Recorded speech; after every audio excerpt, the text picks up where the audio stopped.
자, 매거진 초대석 이어갑니다. 죽음은 언제나 안타깝고 슬픕니다만 누군가에게 기억되지 않는, 애도받지 못하는 죽음은 더욱 비극적이죠. 한 사람의 죽음을 어떻게 대하는가, 그 사회의 수준과 품격을 드러내는 가장 선명한 지표가 아닐까 싶은데, 오늘은 외로운 죽음 그리고 그 이후의 이야기를 좀 나눠봅니다. 부산에서 공영장례 운동을 앞장서서 펼쳐오셨습니다. 부산 밤빈곤센터 임기현 활동가님 초대해서 애도받지 못하는 죽음의 현실, 그리고 외로운 이들의 마지막 길을 어떻게 배웅할 것인가, 공동체의 책임과 역할에 대한 이야기까지 두루 좀 나눠봅니다. 활동가님 어서 오세요. 예, 반갑습니다. 네, 반갑습니다. 예. 자, 활동가님, 먼저 공영장례라는 말이 아직 생소한 분들이 있을 네. 것 같습니다. 어떤 제도인지 설명해 주시죠.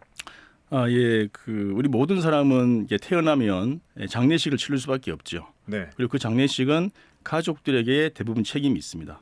그런데 이제 가족 없이 돌아가시는 분들이 있습니다. 근데 그분들은 도대체 지금 어떻게 장례식을 치르는가? 네. 알고 봤더니 장례식 제대로 치러지지 않고 바로 무빈소 직장이라고 해서 빈소 없이 바로 장례를 치르는 그런 형태로 진행되고 있다는 것이죠. 우리가 빈소 직장. 그렇죠. 예. 그러니까 장례식장에 빈소 없이 화장을 바로 해버린다는 것이죠. 그러니 이분들의 삶에 대해서 또는 이분을 기억할 수 있는 기회가 없어지는 것이고, 네. 마지막 이분을 애도할 수 없는 기회가 우리에게는 없었습니다.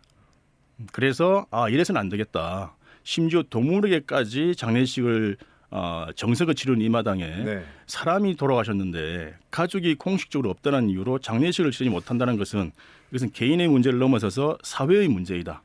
그래서 행정에서, 공공에서 이런 분들의 존엄한 장례식을 치를 수 있도록 그 빈소를 마련하는 공간을 마련하고, 네. 또 적당한 애도할 수 있는 시간을 확보하는 것이 국가의 역할이다. 지방 국가라고 할 수 있는 부산시에서 해야 한다라는 의미에서 그러한 것을 제도화시킨 것이 공영장례다라고 보시면 되겠습니다. 그렇군요. 또 통계를 보니까 네, 무연고 사망자가 생각보다 많아서 놀랐거든요. 맞습니다. 게다가 갈수록 늘어나는 추세라면서요. 예. 일단 무연고 사망자라 하면요, 이제 연고자가 있냐 없냐를 기준으로 나눠지게 됩니다. 네. 연고자가 없거나 연고자를 확인할 수 없는 시신이 있고, 또 연고자가 있다 하더라도 그분의 어떤 특별한 이유 때문에 그 시신을 거부하거나 기피한 사람, 사실 그러한 사람을 사실상 무연고 사망자라고 얘기를 하고 있습니다. 네. 이렇게 이런 분들이 무연고 사망자인데요. 지금 최근 3년 동안의 수치를 보더라도 2022년도에는 4,800여 명, 또는 2023년도에는 5,400여 명. 아이고. 물론 이제 작년 2024년도에는 더 많이 늘어났겠죠. 네. 거의 한 10년 동안 3배 정도가 늘어났다라고 볼 만큼 심각한 상태이죠. 여기서 이제 좀 한번 잘 살펴봐야 될 것이, 네. 10명의 고인이 돌아가셨어요, 무연고자로. 그러면은 그 중에 7, 8명은 가족이 있더라는 것이죠. 가족이 있어요? 예, 이제 행정에서 이제 전산상으로 확인을 하는 거죠. 어. 근데 그 관계가 네. 수십 년 동안 오랫동안 떨어져 있거나 특별한 이유 때문에 대부분 다 포기를 한다는 것이죠. 물론 그것은 여러 가지 이유가 있겠지만 대부분 큰 이유 중에 하나가 경제적인 문제입니다. 장례식 그러면 굉장히 많이 돈이 들어가는 우리의 현실이기 때문에, 또 관계가 소원한 상황 속에서 그것을 다 안고 하기에는 역부족이라는 것이죠. 그래서 그런 무연고자 사망수가 늘어난 것도 있지만 그 속에 7, 80%가 가족이 있지만 포기하는 상황, 아주 큰 사회적인 문제라고 볼 수 있겠습니다. 네.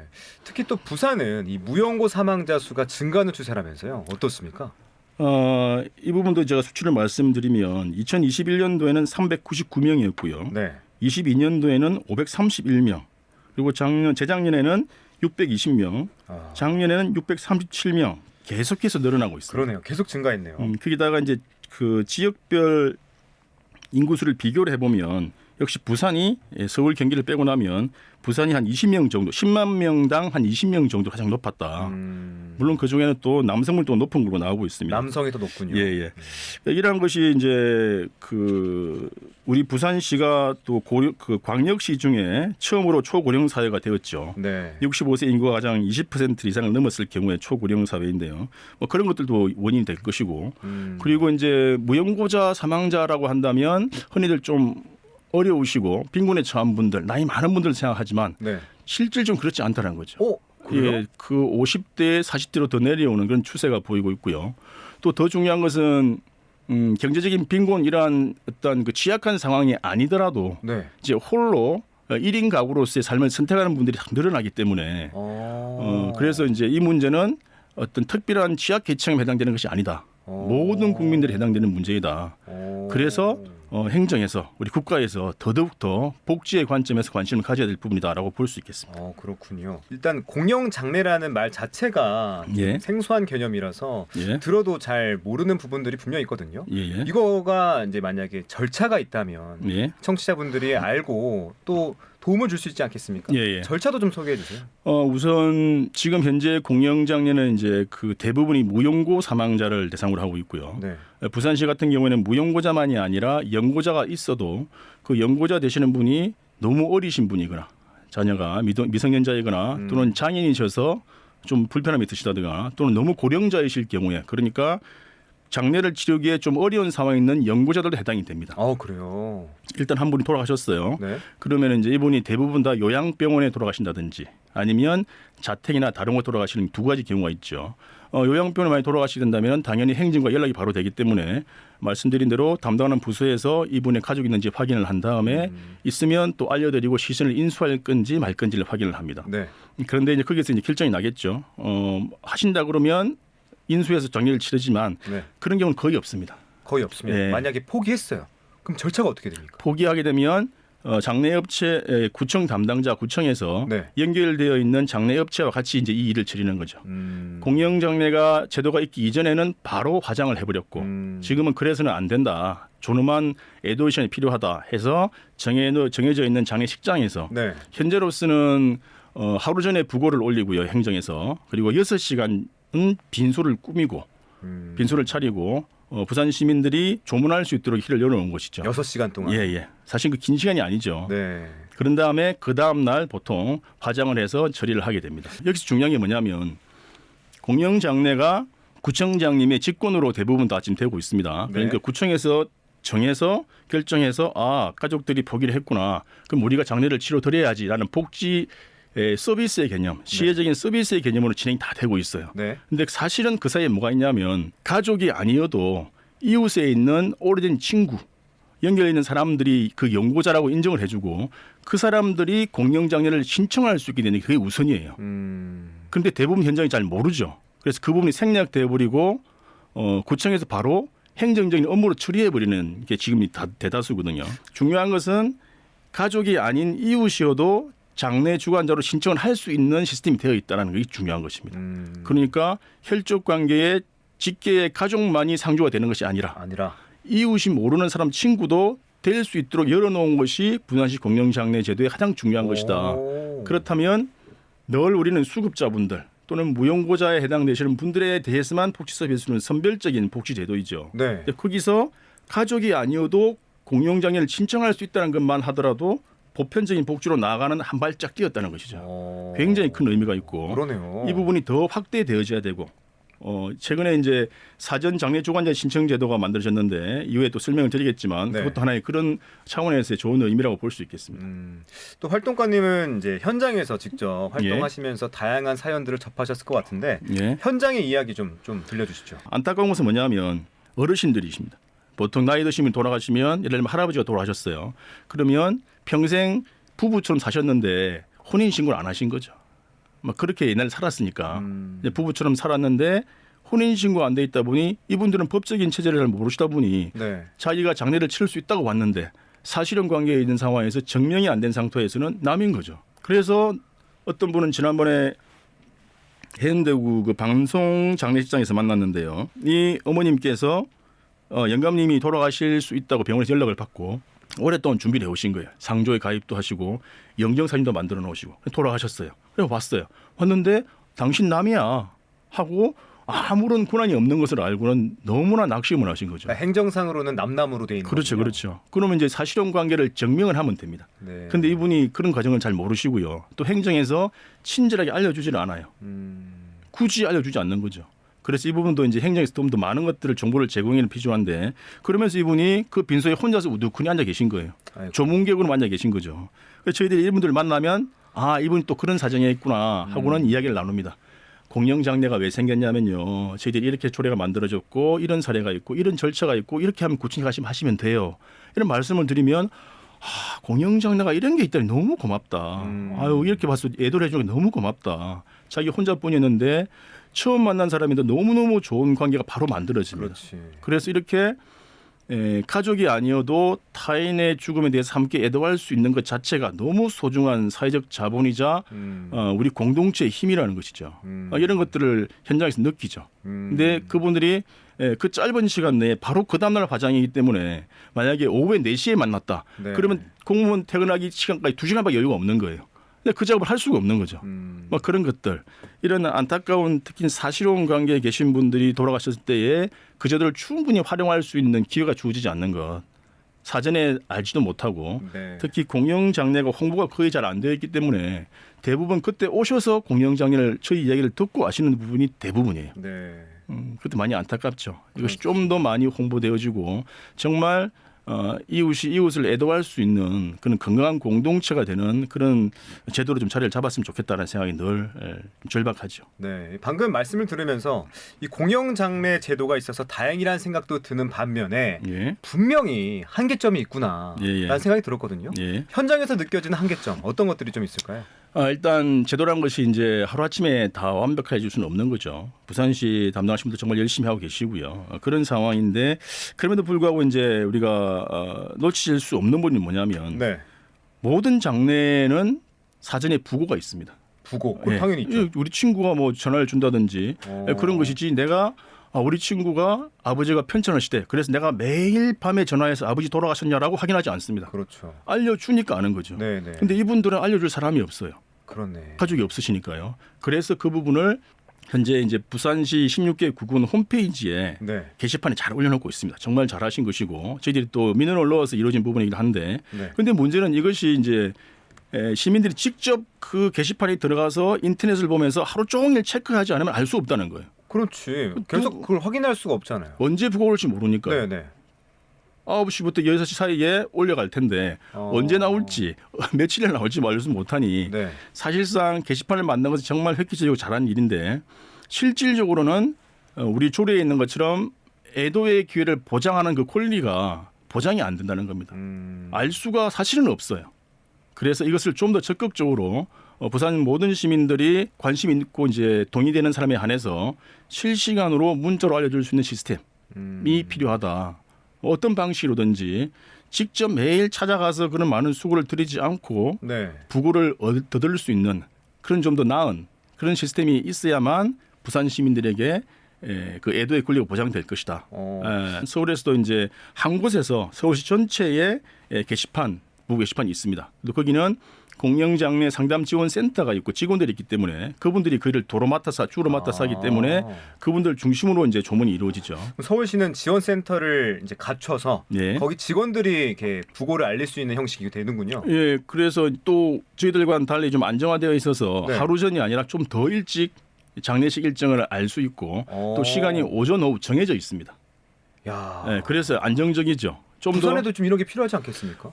당연히 필요하죠. 이런 구청에 있는 공무원 한 분이 다른 네. 업무를 하면서 겸해서 할 수 있는 일이 아닙니다. 그래서 이 일을 전담할 수 있는 중간 지원 조직, 부산시 광역시 공영장례 조례에도 공영장례 상담 지원 센터를 설치 운영할 수 있게 되어 있습니다. 조례상으로. 그런데 네. 이제 그것이 없는 것이죠. 그래서 그러한 중간 지원 조직이 꼭 필요하고요. 그래서 이런 부고를 자동적으로 알려줄 수 있는 게 있어야만 참여를 할 수 있다. 게 있고 또 알려준다 하더라도 현재 장례식 시간은 6시간입니다. 6시간이 끝나고 나면 뒤에 시간이 남고 그 다음 날 화장을 하더라도 다 철상을 해버리죠. 네. 10분이라도 늦게 가면 조문을 할 수가 없습니다. 그렇네. 현실적으로 너무 짧죠. 네. 물론 3일장, 4일장을 할 수는 없지만 앞번에 말씀드린 것처럼 최소한 12시간은 확보되어야 우리가 좀 여유 있게 갈 수 있겠더라. 이건 실증적인 저희의 경험에서 나온 겁니다. 그래서 이 시간을 더 확보하는 것이 필요하고 근데 그럼에도 불구하고 이것이 이제 대부분 장례업체가 다 일반 장례업체를 대상으로 이 일을 하다 보니 이제 수익을 내는 그런 사업체잖아요. 또 그 사람 입장에서는 무시할 수는 없죠. 그렇죠. 그래서 좀 더 공공의 성격을 가지고 있는 시스템으로 통일시키는 작업이 함께 필요하다. 그 수많은 장례업체들을 다 일일이 관리하면서 그렇게 하라고 하는 것은 사실 불가능한 일이죠.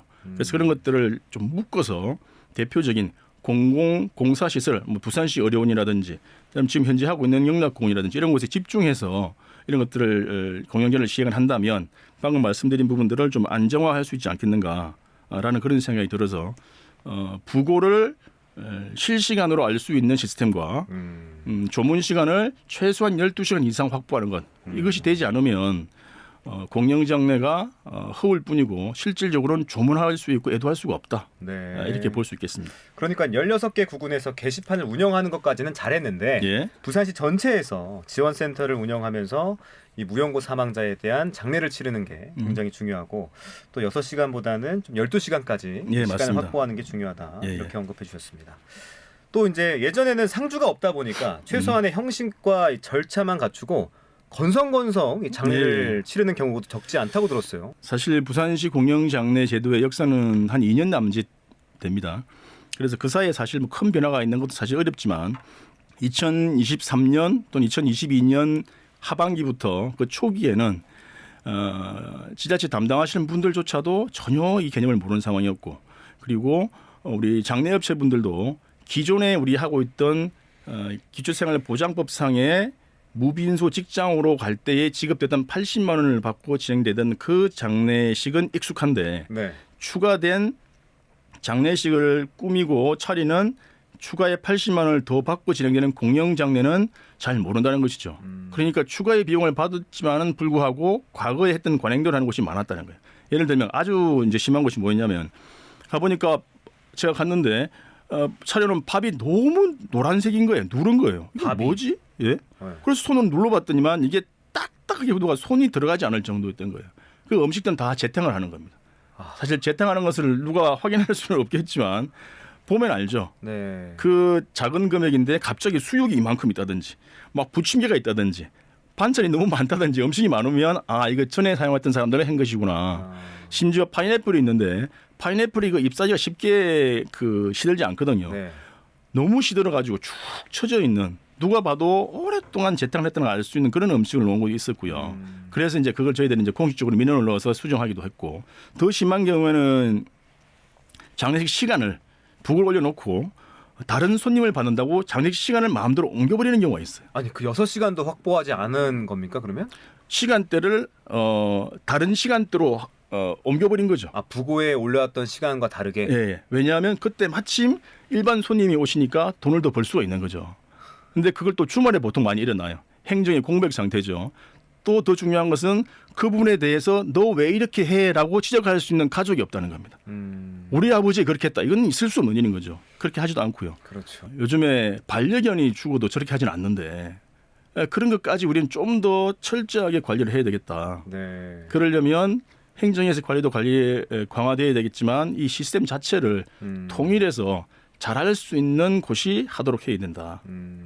그리고 그 이전에는 그런 불친절하고 적절하지 않은 대리상조의 모습을 볼 때에 네네. 가차없이 처벌할 수 있는 게 필요하다. 이게 보여집니다. 물론 잘하는 분 너무나 많이 계십니다. 그동안 우리가 놓쳤던 부분들이 참 많은 것 같은데 그런데 이런 사각지대 맹점은 그냥은 잘 안 보이거든요. 예. 개인적인 질문도 좀 드려보고 싶습니다. 이렇게 무연고 사망자들의 현실에 대해서 또 빈곤의 문제에 대해서 어떻게 주목하게 되셨는지 뭐 특별한 계기가 따로 예. 있으십니까? 저는 이제 부산 반빈곤 센터라는 곳에 같이 활동을 하고 있었고 특히 저희들은 당연히 이제 가난하신 분들, 취약한 여건에 계신 분들 관심을 가지고 그들의 인권을 위해서 같이 활동을 해봤습니다. 2016년도였습니다. 우즈베키스탄에서 이주 노동자로 일하러 오신 분이 슬라브님이라는 분이 계셨는데 그분이 우여곡절 끝에 한 달 이후에 강제로 자기 나라로 이제 송환되는 그런 처지의 노인분이 계셨어요. 그래서 그동안 좀 도와드리자. 왜냐하면 그분은 아무런 소속이 없기 때문에 아무런 혜택을 받을 수가 없어요. 그래서 관련된 단체와 여러 군데 십시일반해서 이제 고시촌은 한 군데 숙소를 마련해 드렸죠. 근데 이분이 잘못해 그동안에 뭐가 문제가 있었는지 일주일 만에 돌아가신 거예요. 지병이 크게 계셨던 거죠. 그런데 어떻게 돌아가셨어요? 우리는 그냥 돌보고 있었는데 장례식을 치르게 된 거죠. 어쩔 수 없이. 다행히 그분의 가족이 또 한국에 들어와 계셔서 연락을 되어서 그분과 함께 장례식을 한국식으로 이제 치렀습니다. 그러고 나니까 그때 참석했던 분들이 이분을 전혀 모르는 사람인데도 불구하고 쪽방에 계신 주민들도 오시고 그래서 그 이후에 이어서 쪽방대로 주민 자주 모임이 만들어졌고 그러고 나니까 그렇게 돌아가신 분이 너무 많더라는 거예요. 앞서서 말씀드렸던 무빈소 직장으로 해서 장례식 없이 바로 화장이 되어버리는 그러니 사람이 죽은 건 아는데 그 다음을 모르는 거예요. 언제 누가 데리고 언제 장례식을 했는지 알 수가 없으니까 이거 심각한 문제구나. 네. 그래서 아름아름 알아서 저희들이 많은 분들을 공동 장례식을 치렀어요. 영정사진을 만들어서 같이 가기도 하고 그런 와중에 서울시의 공영장례 조례가 만들어진 걸 알게 된 거죠. 이런 것이 있구나. 공영장례라는 게 있다니 생각지도 못했던 것들이죠. 우리도 만들자 네. 하고 그때 작업이 들어갔고 그것이 2021년 12월 29일 날 조례가 만들어졌습니다. 4년 전이네요. 예, 네. 생각보다 좀 빠르게 만들어진 거예요. 잘된 일이죠. 그리고 그 다음에 22년 7월 1일 날 실제로 집행이 됐습니다. 네. 이제 그 사이에 저희들은 잘 몰랐었는데 부산시가 준비를 많이 했습니다. 매뉴얼 잘 만드시고 또 영락공원의 천정 빈수도 만드시고 그렇게 해서 이제 지금까지 모니터링하면서 온 거죠. 네. 지금 가만히 생각해 보니까 이 일이 가능했던 것은 그 쪽방 주민들이 아무 이름도 얼굴도 모르는 사람이 돌아갔을 때에 그래도 우리와 처지와 비슷하니 우리가 같이 장례를 치르자 하고 같이 따라가셨던 우리 쪽방 형님들, 주민분들, 그분들과 함께했던 그 시절이 있었기 때문에 이 조례가 만들어진 것이다. 그러니 철저하게 부산시 공영장례 조례는 부산 시민들이 주도하에 민간에서 충분한 활동을 통해서 그것을 기반으로 만들어진 아주 중요한 의미를 가지고 있습니다. 네. 그래서 우리는 이 부분을 더 부각시키고 이 부분이 이제는 시민으로서의 시민권, 시민 권리로서의 공영장례가 자리매김할 수 있도록 더 우리가 열심히 좀 참여를 해야 되겠죠. 네. 자, 이렇게 넓은 시야로 우리 공동체 또 이웃의 사정에 관심을 갖는 분들이 생각보다 또 많이 계십니다. 뜻을 함께하는 분들과 함께 공영장례 조문단을 구성하셨다고 들었거든요. 예. 조문단에 대한 소개가 필요할 것 같아요. 어떤 예. 분들이 좀 모여 있습니까? 예, 저희들은 이제 조례를 만들고 난 이후에 집행을 했을 때 상황을 보니까 당연히 처음이니까 잘 안 되겠죠. 근데 너무 터무니없는 거예요. 구청에 전화를 하면 담당자가 공영장례를 몰라요. 조례를 모르는 그런 상황이었던 거죠. 안 되겠다. 우리가 조례를 만드는 주된 역할을 했었는데 책임감도 있으니 좀 더 현장을 확인하고 일단 진심으로 우리가 조문을 해야 되겠다라고 생각하고 네. 2023년도에 저희 센터의 회원들을 중심으로 조문단의 일기를 이제 구성을 해서 3개월 동안 모니터링을 했습니다. 굉장히 많은 일들이 있었죠. 현장에 개선해야 될 것이 너무 많았다는 것이죠. 네. 그리고 난 이후에 2024년도에 이제 2기, 3기 이어서 저희들이 커리큘럼을 만들어서 2시간씩 4강에 해당되는 부산시민 공영장례 조문단 양성 과정을 만들었습니다. 생각외로 일반 시민들이 너무나 많은 관심을 가져주시고 평소에 관심 있는 분이 너무 많으셨더라고요. 그래요. 네, 그걸 이제 저희들이 포스트를 지하철 게시판에 붙이면 그걸 보고 전화를 주셔서 심지어 너무 많으셔서 다음 기회에 이용하시라고 할 정도였죠. 그래서 거기에 이제 과정을 내용적인 부분과 함께 실습을 꼭 하게끔 되어 있습니다. 현장에 가서 현장을 보는 것이죠. 그러면서 더 많이 바뀌었습니다. 이것이 봉사활동을 넘어서 권리의 문제이구나. 정말 중요하구나. 그렇게 해서 이제 3기까지 했고 이제 4월 달부터 4기가 진행이 됩니다. 그분들이 정말 큰 역할을 하고 계시고요. 네. 또 대안적인 어떤 장례 문화, 전통적인 방식보다는 가서 나름대로 그분을 정말 애도할 수 있는 방법이 뭐가 있을까? 시를 읽어드리기도 하고 또는 음악을 틀어놓기도 하고 또 그림책을 죽음과 삶에 대한 그림책을 같이 또 이야기를 나누기도 하고 특히 저희들은 제일 중요시 여기는 것이 조문하는 것 자체만이 아니라 하고 난 이후에 최소한 30분 이상 같이 모여서 이야기를 나눕니다. 이 의미가 무엇인지 우리가 왜 이렇게 하고 있는지 그럴 때 우리의 의식이 더 이제 변화가 일어난 것이죠. 네. 이렇게 해서 그렇게 많지는 않지만 저희들이 뭘 지원을 받는 것도 아니고 정말 자발적으로 해서 총 수료하신 분이 70명 가까이 되시고요. 거기서 상당한 부분의 분들이 여건에 맞게끔 조문할 수 있을 때 같이 이제 다니고 있습니다. 네. 제가 기억으로 가장 많았을 때가 하루에 9분의 부고가 뜬 적이 있었어요. 9건. 각각 다른 지역에서. 조문단원이 9명이 아니라 네, 부고가 9건. 예, 하루에. 그래서 그걸 다 할 수가 없잖아요. 네. 그래서 이제 막 팀을 나눠서 막 가기도 했었고요. 6군, 7군데는 많았었고 요즘엔 특히 또 그 독감 때문에 돌아가신 분이 많이 계셔서 네. 연말 연초에 너무 많은 분이 돌아가셨고 코로나 때와 비슷하다고 할 정도로 그런데 여전히 조문단은 부족해서 이 조문단 양성을 위해서 더 홍보가 많이 필요하고요. 네. 현장에 가보면 저희들 외에는 뭐 조문 온 사람이 없다고 할 정도이죠. 그래서 부산시가 이 좋은 제도를 만드셨는데 부산 시민들이 잘 이용할 수 있도록 적극적으로 홍보를 해야 합니다. 네. 네. 아까 조문단에 70분 정도 계신다고 했는데 네. 그 구성원 분들은 뭐 다 다양한 분들이 계실 것 같아요. 네, 맞습니다. 어떤 분들로 구성되어 있습니까? 1기 때는 그러니까 저희들 단체 회원들이니까 우리 회원들이죠. 네. 2, 3기에는요. 80대 어르신도 계십니다. 자신의 죽음에 대해서 생각하는 거. 그렇죠. 다른 사람을 추모하는 것이 얼마나 중요한 걸 한번 경험해보고 싶은 분도 계셨고 장애인 운동 당사자도 계시고 또 영상 활동가도 계시고요. 네. 간호사님도 계셨어요. 특히 간호사님은 그 호스피스 케어를 하시는 분이셨는데 네. 늘 자기가 돌보는 그 말기암 환자분들이 생전에 돌봄을 하다가 돌아가시고 나면 어찌할 뻔을 모르는 게 늘 안타까우셨던 거죠. 그러다 공영장을 알게 되시고 오셔서 우리와 이게 결합이 된 거죠. 그래서 그 전에는 이제 현장에 조문하러 가게 되면 사실 이분에 대한 정보는 거의 없습니다. 있다 하더라도 개인 정보라고 하면서 알려줄 수 없다고 하면서 구청에서 못하게 막는 것도 있었습니다. 네. 안타까운 사실이죠. 그런데 이 간호사님이 케어하던 분이 돌아가시게 됐어요. 보니까 공영정의 대상이 될 것 같아요. 연락이 옵니다. 그래요? 그러면 사전에 구청과 통화를 해서 우리가 장례식을 준비해서 좀 더 준비를 잘하자 하고 한 2번 정도를 그렇게 케이스를 했었어요. 그런데 그때 저희가 알았죠. 이 담당하는 간호사님이 이분을 6개월 넘도록 케어를 했던 분이시니까 1년 가까이 케어를 했던 분이기 때문에 이분이 어떤 생각을 가지시고 어떤 분인가를 다 설명을 해 주시는 거예요. 그때서야 비로소 애도가 이런 거구나. 내가 정말 마음으로 이렇게 머리를 숙이는 것도 애도이지만 살아있을 때의 생전 돌봄에 해당되는 부분과 돌아가시고 난 이후에 임종 돌봄이 결합되는 것이 온전한 돌봄이구나. 이렇게 삶과 죽음이 분리된 것이 아니라고 했는데 이게 맞구나. 이게 좀 이루어지면 어떻게 될까?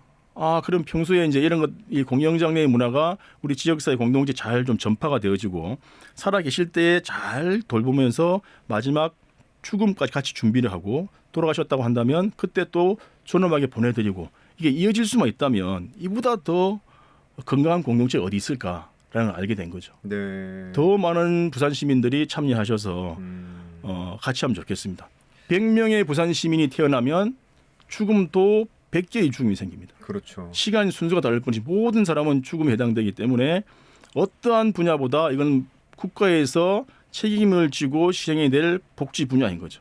그리고 우리의 입장에서는 존엄한 삶을 국가가 보장해야 하는 권리이기도 합니다. 네. 우리는 당당하게 이 부분을 주장해야 되고 우리의 마지막 삶이 존엄하게 될 수 있도록 국가가 복지 시스템을 개선할 수 있도록 계속 요구를 해야 될 것 같습니다. 아까 그 간호사분 사례를 얘기해 주면서 머릿속에 든 건데 이렇게 미리 알고 있으면 사전 등록을 할 수 있지 않겠습니까? 사전 장례 주관자 지정 사업. 이것도 좀 소개해 주세요. 이게 지금 뭐냐면요. 이제 장례 주관자 그러니까 장례를 주관하는 상주이죠. 주관자를 가족이 있으면 가족이 하시면 돼요. 그런데 가족이 없는 경우는 우리나라에서는 안 됐었죠. 네. 왜냐하면 해당 대상이 안 되니까. 그런데 이 공영장례가 들어오면서 이웃이 신청할 수 있다고 했잖아요. 그런데 그 시기가 언제냐면 돌아가시고 장례식을 치르기 이전 실행하기 이전 그 짧은 기간 안에서 장례 주관자를 신청할 수 있었어요 원래가. 근데 그 짧은 시간 내에 누가 신청을 할 수 있겠어요? 또 당신이 연고자인지 대상이 되는지를 자꾸 증명해내라고 그래요. 우리는 또 그걸 몰라. 몇 시간 내에 또는 반나절 내에 그것을 해내야 된다고 하니 불가능한 것이죠.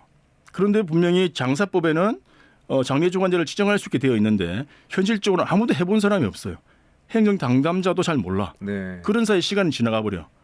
그렇게 이제 좀 애로사항이 있었죠. 그래서 그런 문제를 계속 제기를 했었고 그 부분을 이제 부산일보에서 집중적으로 다루면서 부산시에서 사후가 아니고 사전 장례 주관자를 신청할 수 있는 제도를 만들었습니다.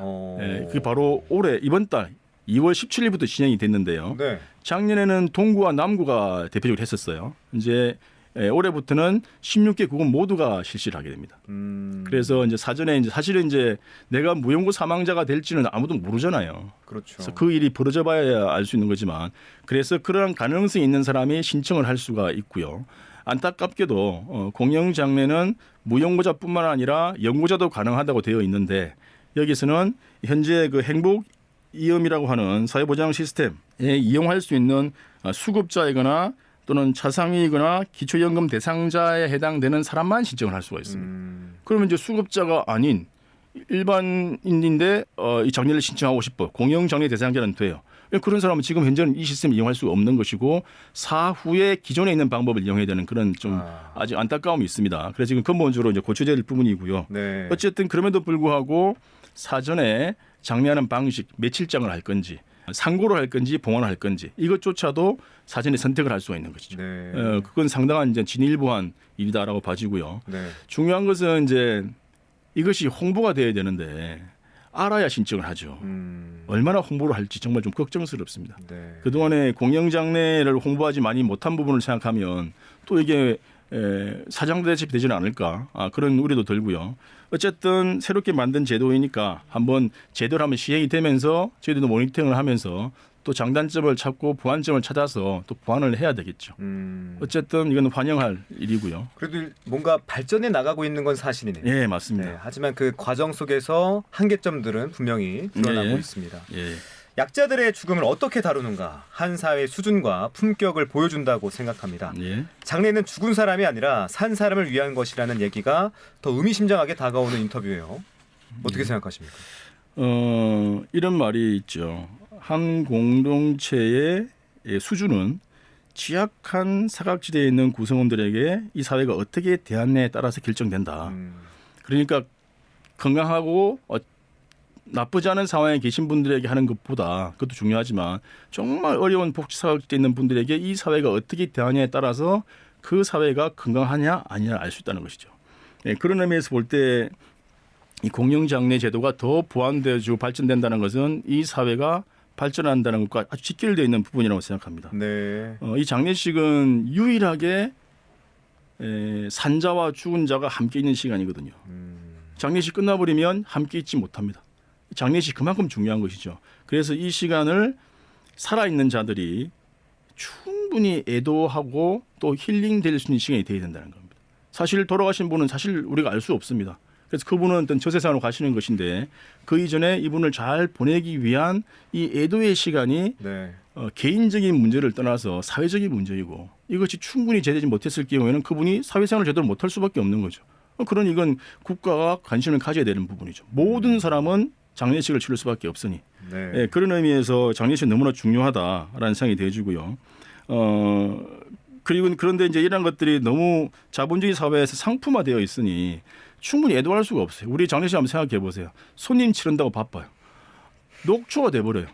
이건 뭐 도대체 애도를 할 건지 이 음식을 나눠야 될 건지를 알 수가 없는 거죠.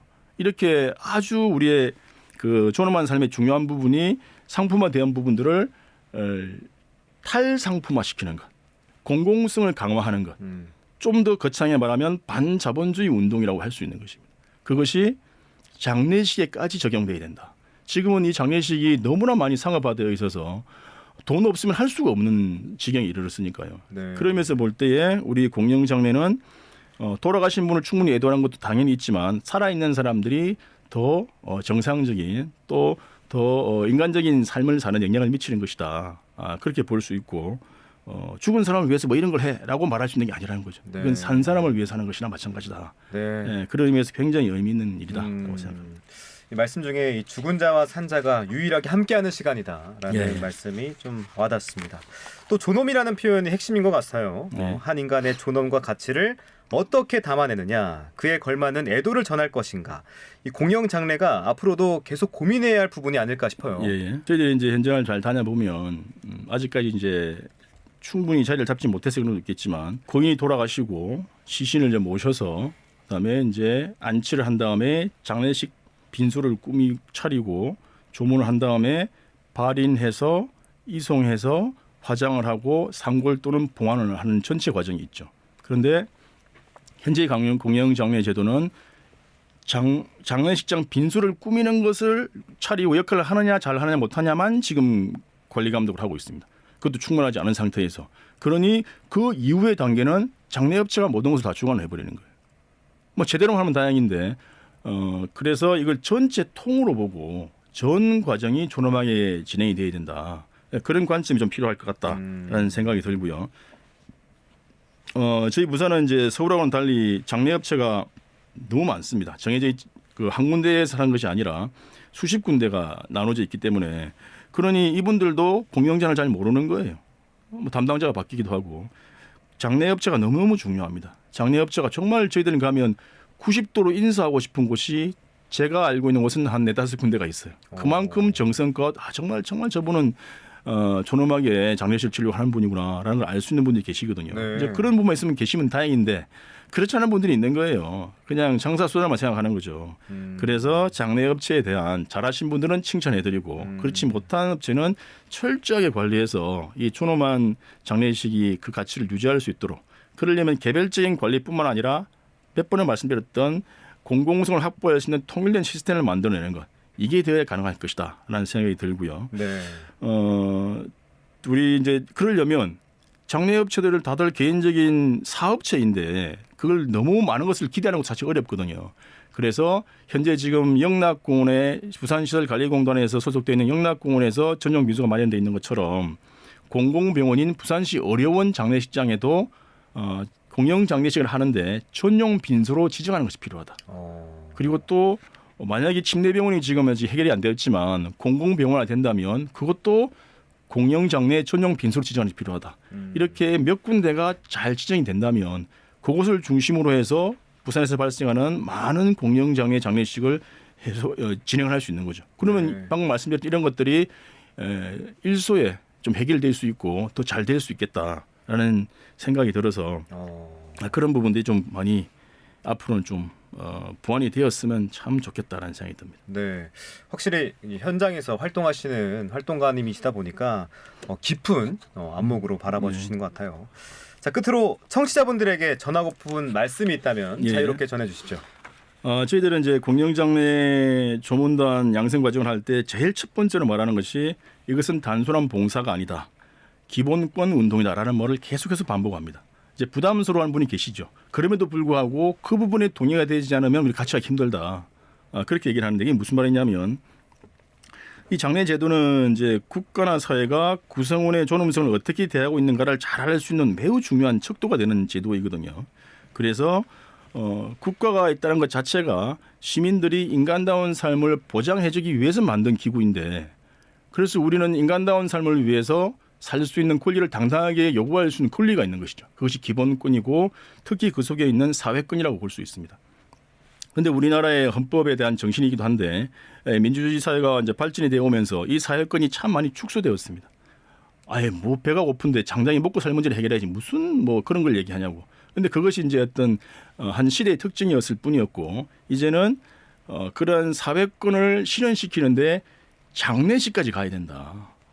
앞에 다 말씀드린 것들이 장례식 너무 중요한 건지 알게 됐잖아요. 네. 이것을 우리 국가에서는 이 자유주의 국가에서는 계속해서 개인과 가족과 집안에게 다 책임을 묻게 됩니다.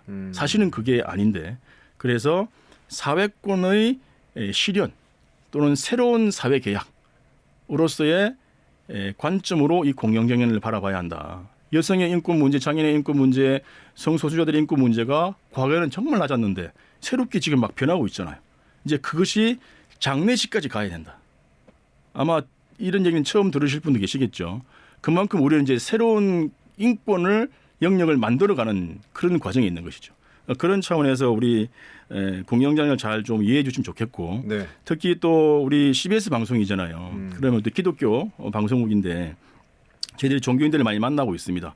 그런데 다른 종교에서는 또 관심을 많이 가지시는데 기독교는 또 이렇게 개신교에서는 별로 관심이 없으신 것 같아요. 그래요? 그게 아마 교리의 차이일 수도 있고 뭐 죽음 이후의 세계에 대한 입장의 차이일 수도 있을 텐데 그럼에도 불구하고 저도 이제 개신교 신자이긴 한데요. 우리가 이웃을 내 몸과 같이 사랑하라라는 말이 아주 중요한 황금률이죠. 네. 그것만 지키면 사실 모든 것이 해결된다 할 만큼 너무나 중요한 것인데 도대체 이웃을 남을 내 몸과 같이 사랑하는 것이 어떻게 해야 하는 것이지 나의 고민사항이었습니다. 공영장례 운동을 하면서 이것도 그렇게 될 수 있겠구나. 저 알지도 못한 사람의 마지막 삶을 함께 존엄하게 보낼 수 있도록 제도를 만드는 것만큼 정말 예수 그리스도의 사랑을 전하는 것이 있을까. 봉사활동이 아니고 구조를 바꾸고 제도를 바꿀 때의 진정한 사랑이 실현되는 것이다. 우리 교회가 그 교회 주위에 있는 가난한 사람들, 취약한 사람들의 사정을 주민센터보다 더 많이 알아야 되고요. 복지관보다 더 많이 알아야 돼요. 그러니까 그런 정보를 얻으려면 교회를 가자라는 말이 나올 정도가 돼야 돼요. 그런데 자기 교인들의 장례식 외에는 가지를 않고요. 정말 이런 상황이 있는지도 모르고 있고 그런 상황이 너무 안타까운 거죠. 그래서 이 혹시 방송을 들으시는 기독교인분들 계시면 이것이야말로 우리 기독교인으로서의 삶을 살아가는 가장 중요한 것이다라는 걸 좀 생각해 주시면 좋겠고, 동시에 우리 부산시의 그 시장님께서도 공명장래에 많은 관심이 있는 걸로 알고 있습니다. 저 꼭 가서 한번 만나 뵙고 우리의 활동상을 좀 전달해드리고 싶어요. 제가 요청을 드릴 텐데 혹시 요청이 들어오면 거부하지 마시고 꼭 저를 좀 만나 주셔서 부산시의 자랑을, 최고의 자랑글을 제가 들어야 될 테니까 네. 저를 좀 잘 맞이해 주셨으면 좋겠습니다. 알겠습니다. 자료를 찾다 보니까 장래도 복지다. 예. 보편적 장래 복제 실현을 주장하는 목소리도 있더라고요. 예. 누군가의 죽음 그리고 그에 대한 애도 지극히 사적인 일로 치부했는데 이젠 관점을 바꿔야 할 것 같습니다. 예. 삶과 죽음이 별개가 아니죠. 죽음을 얼마나 무겁게 다루냐에 따라 우리 삶의 가치, 생명의 무게도 달라질 수 있다는 사실 함께 기억하면 좋겠습니다. 예. 자, 오늘은 여기까지 하겠습니다. 지금까지 부산 밤빈곤센터 임기현 활동가와 함께했습니다. 활동가님 오늘 말씀 고맙습니다. 네, 감사합니다.